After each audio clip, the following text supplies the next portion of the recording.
Hi friends, David here from above AVL and Learn Stage Lighting. And in this video, we're going to talk about here on the whiteboard, how do you know where to place your lights? Essentially, what angle should my light come from to hit my stage? And, kind of a more nuanced discussion of, okay, how do we make a stage wash on a stage? Let's dive in.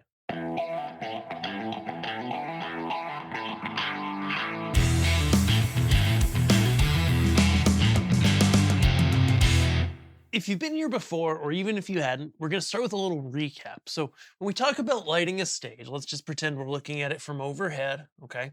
So, this will be overhead. A lot of times, pretty much all the time, from an overhead point of view, we say, hey, take your lights when you're lighting a stage, take them up about 45 degrees and take them out about 45 degrees, which means an overhead view of a stage would look like this, okay? Where we've got lights on a pipe or a truss or something like that. And there's a light from here hitting this section of stage. There's a light from here hitting this section of stage. And then we simply repeat that across the stage consistently to make an awesome even wash of stage light. And we've covered that before. We'll link to that video. We can pop up a QR code and link to it below here. And that's a great method. That's the overhead. And from the front view, say you've got someone on a stage. You can see that, right? Yeah. You've got somebody on a stage. That means that these lights are coming at them, approximately like that. They're approximately up about 45 degrees vertically. And that's like the ideal place to put a stage light, right? Or is it? Let's talk about it. Okay. So when it comes down to it, there is really no perfect angle for stage lighting. And even though for years and years and years I've taught, and it's good practice to have these lights up 45 and out 45 from left and right, it isn't always the perfect ideal case. Okay, there's going to be a few factors that really influence whether you should use this method or not. Okay, one of the first is simply audience. Okay, like for example, here, if we have a church with a really wide fan stage, right? So there's a lot of church buildings that look like this, right? So that's the outside of the room. And then you've got a stage that, is something like this, right? Some like stairs going up to it, right? Very common design for a modern church. Okay. I was just in one the other week that was just like this. Okay. Big or small. And when we take our lights and we just have them out front on the stage and we're at 45s from each position, that means we're something like this, right? And this is just, conceptual. This isn't perfect. Okay. And so then we're hitting the stage, we're hitting these different zones. They all mesh together really nice. Okay. That works to an extent. However, when someone's in the audience and they're sitting here, the view that they get of the person on stage is actually not all that well lit. So when we have extremely wide rooms, particularly when there's actual seating like in this area here that's literally like physically to the side of people, that's when we start to change our approach and we say, you know what? Maybe the way we were doing it isn't working. Okay? Another example is if we're doing a typical stage, if we're lighting a band, okay, we may just have a rectangle, typical stage, right? But maybe we decide that artistically, and this makes a lot of sense, essentially having our front light as like a big wash, means that, I'm gonna draw this again, means that from the front view of our stage, right, you have your stage, you've got instrumentalist, lead singer, other instrumentalists, right? Pretty typical setup for a rock group. That guy's short. This is the front view. And if you do a straight up stage wash, like I just taught you, right? You kind of end up with basically just a big rectangle of light, right? It might be not quite as tall as them, but essentially you just end up with, you turn it up and you kind of have all this white light everywhere.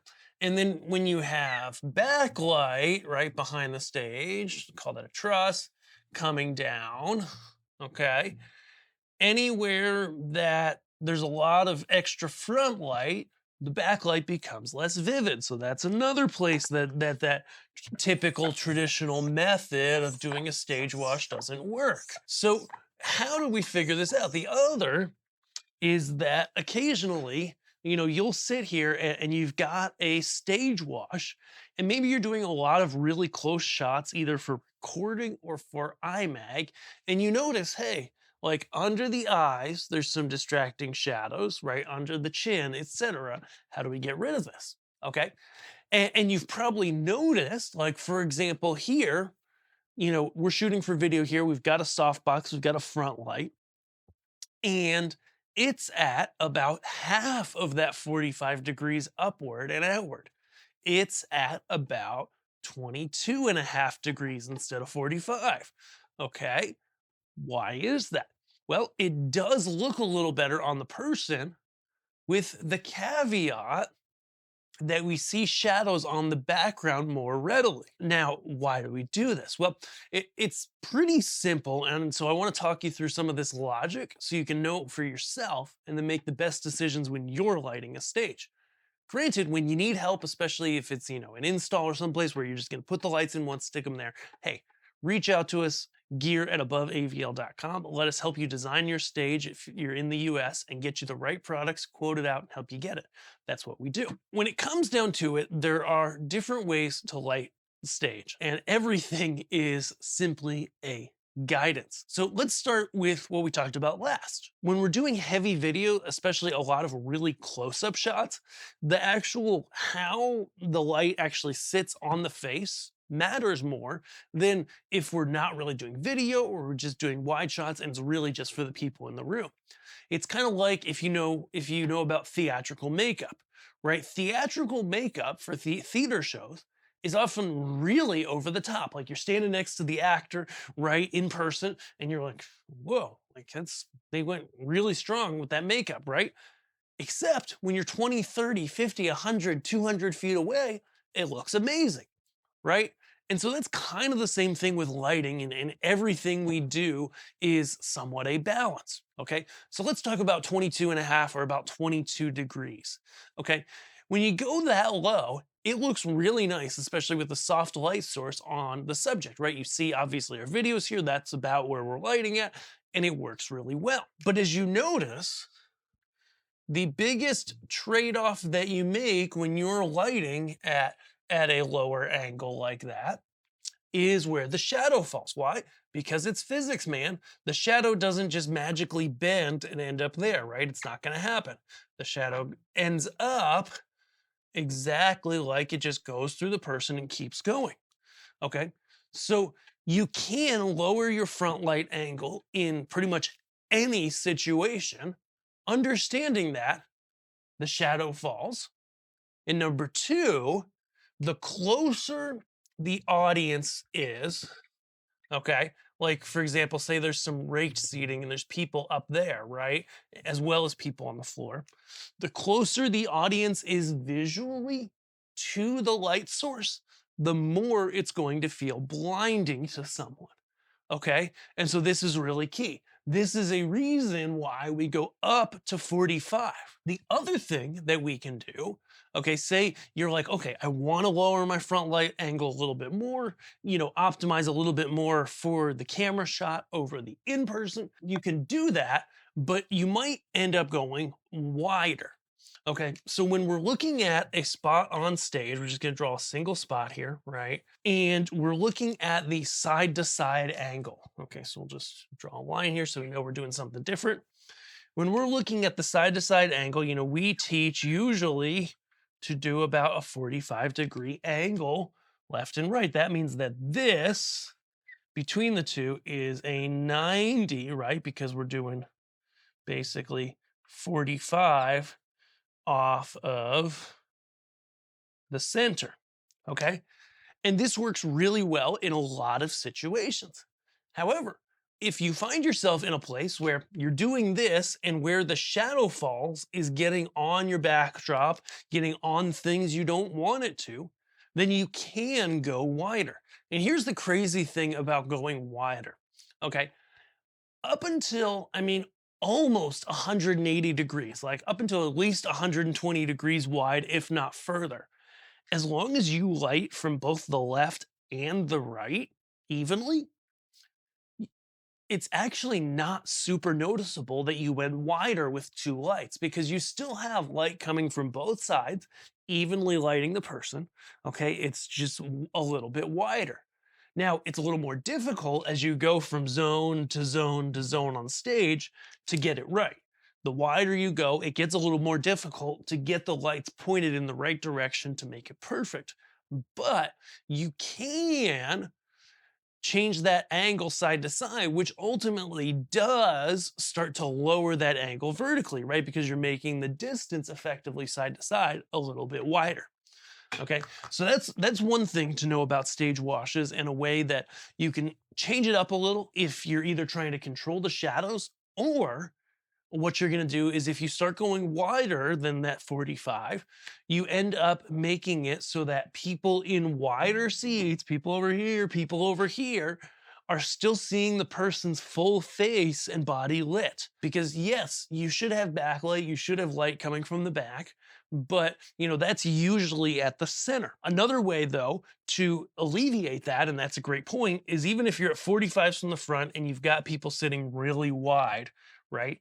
You can do, instead of a single backlight like normal, you can just replicate this and have a backlight left and right.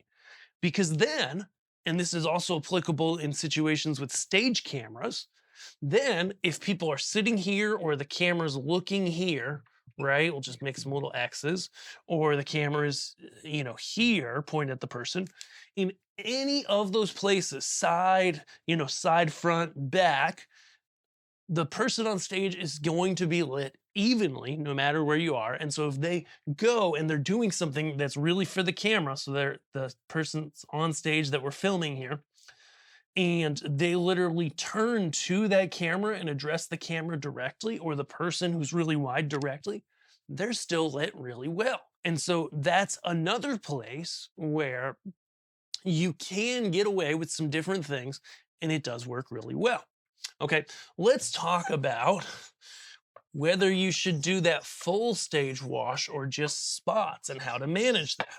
Okay, so as we mentioned, what we've taught for years and what is a really good piece of general advice that works well is you take a stage, you break it up into zones that are usually 8 to 10 feet ish. You have a light coming from each 45 horizontally and vertically. This is getting ugly as I go further. Okay. And you essentially make just one big wash on stage so that anywhere that person walks, they're evenly lit on the stage. And that's a great general use principle when it comes to front light. It works for, churches, corporate events, any stage, comedy, any stage where you have someone walking back and forth. Okay. But a lot of times, whether you've got haze in the room or not, you lose, as I mentioned, a little bit of the drama coming from the backlight and the set design. You're going to have bounce off the floor, light bouncing back to the set. You're going to just have that extra light around, which loses some of the drama of the set, or, the things behind the person on stage, right? It just cuts down on it a little bit. So if you're lighting music, you may want to go, okay, rather than having, this even stage wash the whole way across the stage, maybe I don't need that. Like, I've been to, some very reputable music venues, like, solid places that are, on national TV. And what they do, and what you can do when you're lighting music, we'll get to this in a moment, to another point there, is instead of doing this, you do this, right? You've got your big stage, and you just have, you have each person on stage, right? So you've got maybe 3 across the front, and you have, as tight as you can make it, these zones of light. Maybe they're square, maybe they're circle, depending on if your lights have shutters or they just zoom or neither, right? And then maybe you've got back here, like a keyboardist, of course, a drummer, and, a bassist, right? And we've got little spots for them. And for them, it may even come more from the sides just because that's the only way to hit them. Okay. When you're in situations like this, it's going to look better and more dramatic to light these people from, individual spots rather than a whole big stage wash. Of course, in live music, that's why there a lot of times there's follow spots, right? And the front light on the lead singer is often just a spot.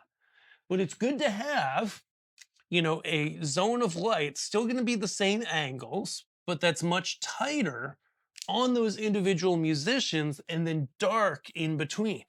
As long as the group that you're working with doesn't need that seamless side to side wash, right? A lot of times you can make up for that with a follow spot because someone can be there with the spotlight following them or an automated spotlight system. And, they're going to be in the light all the time. So you're going to get more drama. It's going to look better when you do it that way. What if you need to do both? That's where, definitely having moving lights for front light can help a lot. Like, I think a great example of this is the church world, right? Because in a lot of churches, you have your preaching section, right? You need a even side to side wash so that that preacher, the announcers, people, whoever, can walk back and forth. They can use as much of the stages as they're allowed to use, and they're always lit wherever they are. Whether that's like the center 60%, the whole stage, whatever, evenly lit wherever they are, right? But during the music portion, like during worship in a church setting, you may want more dramatic lighting. And so in that case, you're going, okay, I am lighting these singers individually. Maybe I'm only lighting the backline musicians in color, right? And you're going for a more dramatic look. So if you have moving lights as front light, that's much easier to do because you can often zoom, frame them in, be able to get both worlds. Granted, you do want to think about the transition between the two. The beautiful thing about church services is you can often, unless you're going televised, you often have a transition through a prayer from music to preaching. If not, sometimes there's what's called a bumper video where, the song ends, you show a quick video so the stage goes dark. And you only need a few seconds, but to zoom those fixtures out, move them a little, have them in their new position and back on, takes a few seconds, right? So you need something there a lot of times if you don't have two sets of fixtures. The other thing you can do in this situation, as mentioned, is for people that aren't actively addressing the audience, okay, you don't really ever have to wash them in white. They can be in color the whole time. And the angles can be more extreme and it can still look really good. So for a front light on individual band members, I mean, you can come from the direct sides, right? From left and right. Or you can come out, a little further towards the front, or even in cahoots with backlight. You could literally come from just like right in front of them, direct overhead, right behind them, direct overhead, get a little more artistic with it. And then you solve the problem as well, whether side or just from the front or straight overhead. You solve the problem of where does their shadow fall and keeping that shadow off of the backdrop. I hope you enjoyed this video so far and our look into front lighting. And really this applies to all angles of light. We just kind of talked about front lighting primarily and how it can affect your stage and some different ways you can lay it out to make it make a lot of sense. Okay. If you need help with this and you're looking to purchase new lights, then we love to help people over at aboveavl.com. Okay. Just shoot us an email, gear@aboveavl.com. We'll look at your space. We'll look at what you have. We can help you decide if you need to purchase something new and give you an idea of how to lay it out, even install it if that's what you're looking for. We love to help and we want to help you get the right stuff, get it set up well, and so that you can create amazing lighting, audio, and video for your stage. If that sounds good, then we'll see you guys at aboveavl.com. Thanks so much for watching. We'll see you guys.